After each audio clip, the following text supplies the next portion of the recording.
Hey guys, welcome back to the channel. So in these last few months, I've acquired a new banjo and there's a pretty cool story behind it, so stick around, I'll tell you about it.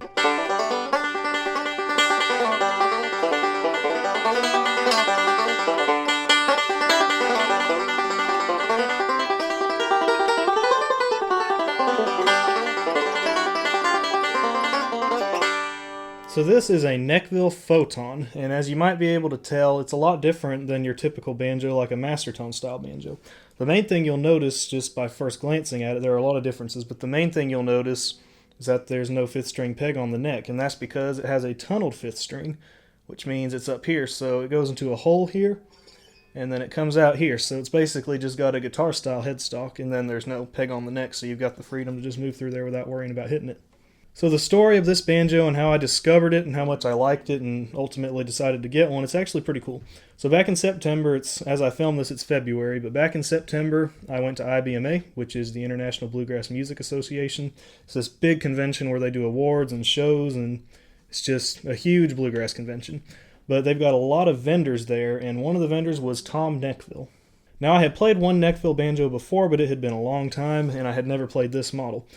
But anyway, I went up to Tom's booth, and he wasn't there at the time, and I was just looking at his banjos, and they were pretty neat. But I started walking away, and then I'm not sure where Tom was while I was looking at his booth, but he saw me looking as he was talking to somebody else, and he came up to me and invited me to come look at his banjos, so I did. And the first banjo that he handed to me to play was this one, the Photon. For a long time, he's had a line of banjos called Phantom banjos, and they look similar to this. They've got the tunneled fifth string, but they often have black metal, and then planets or just some different kind of inlay on the neck. This banjo is basically a Phantom, but it's designed to look a little more traditional because it's got the nickel-plated hardware instead of the black, and then just more of a dot inlay. It's got a little bit more fanciness than just dots. It's a more traditional looking banjo overall. It's made of mahogany.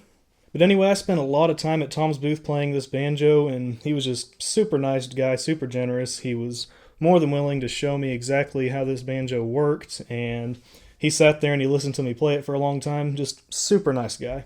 And I was very impressed with the banjo. It's got a radiused fingerboard, which means it's just got a little bit of a curve to it. Most banjo fingerboards are flat, and the radius helps with playability, and especially with more progressive styles, it just makes it a little bit more comfortable. So anyway, I was very impressed with the feel of the neck on this banjo.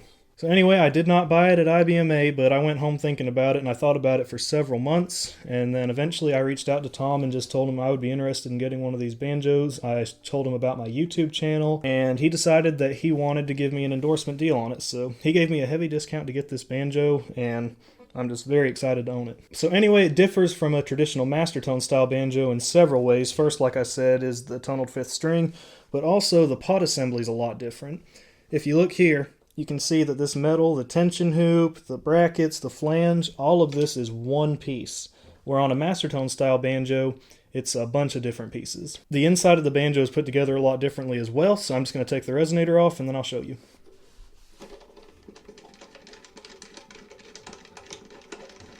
Alright, so I've got the resonator screws out. I'm going to go ahead and take the resonator off, set it to the side.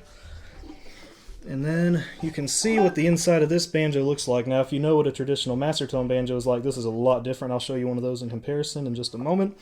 But there are no coordinator rods in here.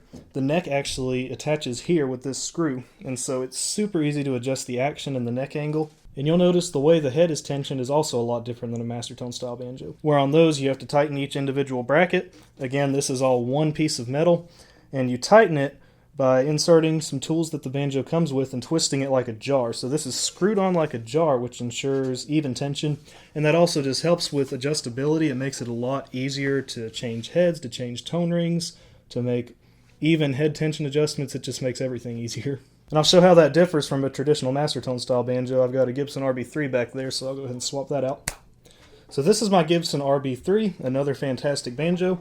And you'll see that this one's pot design is quite a bit different. You've got the coordinator rods in here, a bigger rim, the tone rings down here.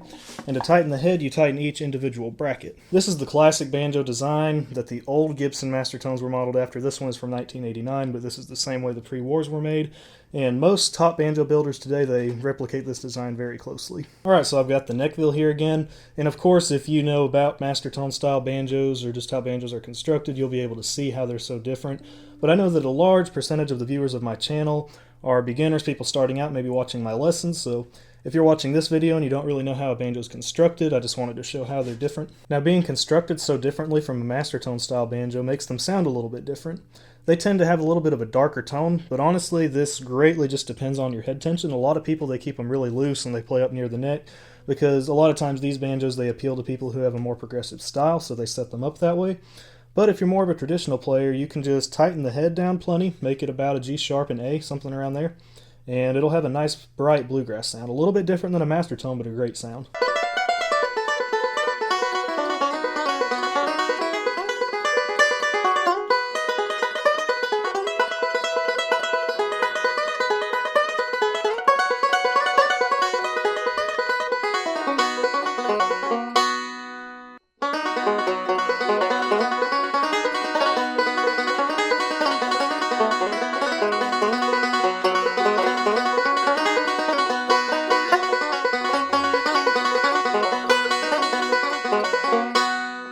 While these neckfill banjos aren't quite as commonly seen as a traditional master tone style banjo, there are some great players out there doing great things who play neckfill.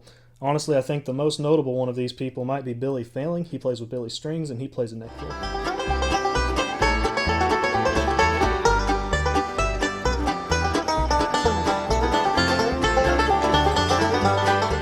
Plays a different model that has a more traditional looking neck, but the pot assembly is the same, built by the same guy. So anyway, thank you so much for watching. I hope you enjoyed this video. If you did enjoy it, I'd really appreciate it if you would give it a like and consider subscribing to my channel. That helps me out a whole lot, and I'll see you next time.